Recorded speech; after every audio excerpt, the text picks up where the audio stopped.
بسم اللہ الرحمن الرحیم۔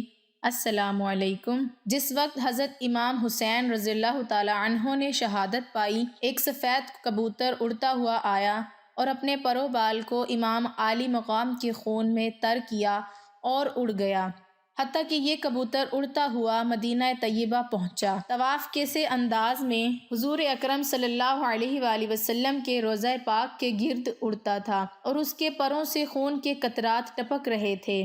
اہل مدینہ اس کی یہ کیفیت دیکھ کر حیران تھے کہ معاملہ کیا ہے، اور جب چند دنوں کے بعد انہیں امام عالی مقام کی شہادت کی خبر ملی تو انہوں نے سمجھا کہ سب سے پہلے ظاہری طور پر امام عالی مقام کی شہادت کی خبر بارگاہ رسول تک پہنچانے کے لیے یہ کبوتر حاضر ہوا ہے۔ بزرگوں نے ارشاد فرمایا کہ سرخ رنگ کے جو کبوتر پائے جاتے ہیں وہ اسی کبوتر کی نسل سے ہیں۔ کنز الغرائب کے حوالے سے صاحب روضۃ الشہداء لکھتے ہیں، ایک یہودی تھا، اس کی لڑکی ظاہری شکل و صورت میں بہت اچھی تھی، لیکن اچانک وہ نابینا ہو گئی اور ہاتھوں پیروں میں کوڑھ کا مرض ہو گیا۔ محلہ پڑوس کے لوگ اس لڑکی کو شدید نفرت کی نگاہ سے دیکھتے تھے، یہاں تک کہ یہودی اپنی لڑکی کو لے کر شہر سے باہر اپنے ایک باغ میں مقیم ہو گیا۔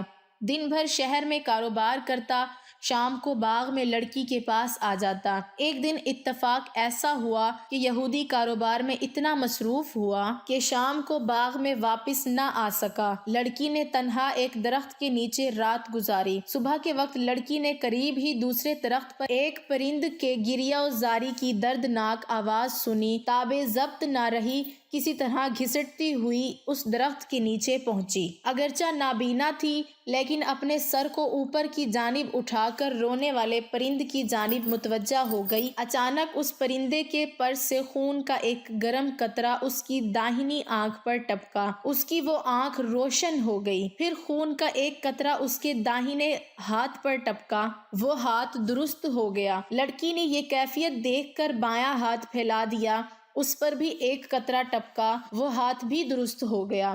اس قطرہ خون کو لڑکی نے اپنی بائیں آنکھ پر مل لیا، وہ آنکھ بھی روشن ہو گئی۔ اس کے بعد لڑکی نے چند قطروں کو اپنے ہاتھ پر لے کر پورے بدن پر مل لیا، جس سے وہ پوری طور پر صحت یاب ہو گئی، گویا کوئی مرض تھا ہی نہیں۔ اب لڑکی اٹھی اور اپنے باپ کی تلاش میں باغ کے گرد گھومنے لگی۔ اتنے میں وہ یہودی بھی آ گیا، لیکن اپنی لڑکی کو پہچان نہ سکا۔ اجنبی عورت سمجھ کر پوچھنے لگا، اے عورت، تو کون ہے؟ میں اس باغ میں اپنی ایک اپاہج لڑکی کو چھوڑ گیا تھا، تجھے کچھ اس کا حال معلوم ہے؟ وہ کہاں گئی؟ کیونکہ باغ میں اسے جہاں میں چھوڑ کر گیا تھا وہاں وہ نظر نہیں آ رہی ہے۔ لڑکی نے کہا، اے باپ، تو نے مجھے نہیں پہچانا؟ میں ہی تیری وہ اپاہج لڑکی ہوں جسے تو باغ میں چھوڑ کر گیا تھا۔ یہودی انتہائی خوشی میں بے ہوش ہو گیا۔ کچھ دیر کے بعد جب اسے ہوش آیا تو لڑکی نے سارا واقعہ بیان کیا اور یہودی کو اس درخت کے نیچے لے آئی جس پر وہ پرند ابھی تک بیٹھا ہوا گریہ و زاری کر رہا تھا۔ یہودی نے اس پرند کی جانب مخاطب ہو کر کہا، اے مبارک پرندے، تیرے گریہ و زاری کا سبب کیا ہے اور تیرے پروں سے ٹپکنے والے یہ خون کے قطرے کیسے ہیں جن سے ایسی برکات کا ظہور ہوا ہے؟ اللہ تبارک و تعالی نے اس پرند کو قوت گویائی عطا فرمائی۔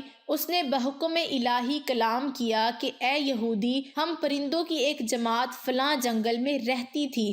ہمارا معمول تھا کہ صبح اپنے گھونسلوں سے اڑ کر اطراف و جوانب میں چلے جاتے اور دانا پانی حاصل کرنے کے بعد دوپہر تک اپنے گھونسلوں میں واپس آ جاتے اور جس نے جو کچھ کھایا پیا ہوتا آپس میں ایک دوسرے کو خبر دیتے۔ اچانک ایک دن ہم نے ایک ندا سنی کہ نواسۂ رسول امام حسین رضی اللہ تعالی عنہ نے تپتی ہوئی دوپہر میں کربلا کی سرزمین پر شہادت کا جام نوش کیا ہے، اور اے پرندو، تم درختوں کے سائے میں بیٹھ کر آرام کر رہے ہو۔ یہ ندا سن کر ہم تمام پرندے کربلا کی سرزمین کی جانب روانہ ہو گئے۔ جس وقت ہم وہاں پہنچے تو دیکھا کہ جگر گوشہ رسول حضرت امام حسین رضی اللہ تعالی عنہ شہید ہو چکے ہیں اور ان کے جسم شریف سے ابھی تک تازہ خون جاری ہے۔ یہ کیفیت دیکھ کر تمام پرندے گریہ و زاری میں مشغول ہو گئے۔ مجھ میں وہ تاب ضبط نہ رہی، میں نے اپنے آپ کو آپ کے بہنے والے خون شریف میں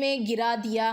اپنے چہرے اور اپنے بالوں پر کو آپ کے مبارک خون میں تر کیا اور وہاں سے اڑ کر میں یہاں آ گیا ہوں۔ یہ اسی خون شریف کے پاکیزہ قطرات ہیں جو میرے پروں سے ٹپک رہے ہیں، اور اس خون شریف کے مبارک قطرات جہاں بھی ٹپکتے ہیں وہاں خیر و برکت کا ظہور ہوتا ہے۔ پرندے کی زبان سے یہ گفتگو سن کر یہودی نے کہا، اگر امام حسین رضی اللہ تعالی عنہ کے نانا جناب محمد رسول اللہ صلی اللہ علیہ وآلہ وسلم حق پر نہ ہوتے تو ان کے نواسے امام حسین رضی اللہ تعالی عنہ کے خون پاک کے قطروں سے ایسی خیرات و برکات کا ظہور نہ ہوتا اور میری اپاہج لڑکی کو شفا نہ ملتی۔ چنانچہ یہودی اپنے پورے گھر کے ساتھ مشرف با اسلام ہو گیا، اور جب کبھی بھی کوئی اس کے اسلام لانے کی وجہ پوچھتا تو اس واقعے کو بہت تفصیل سے بیان کرتا۔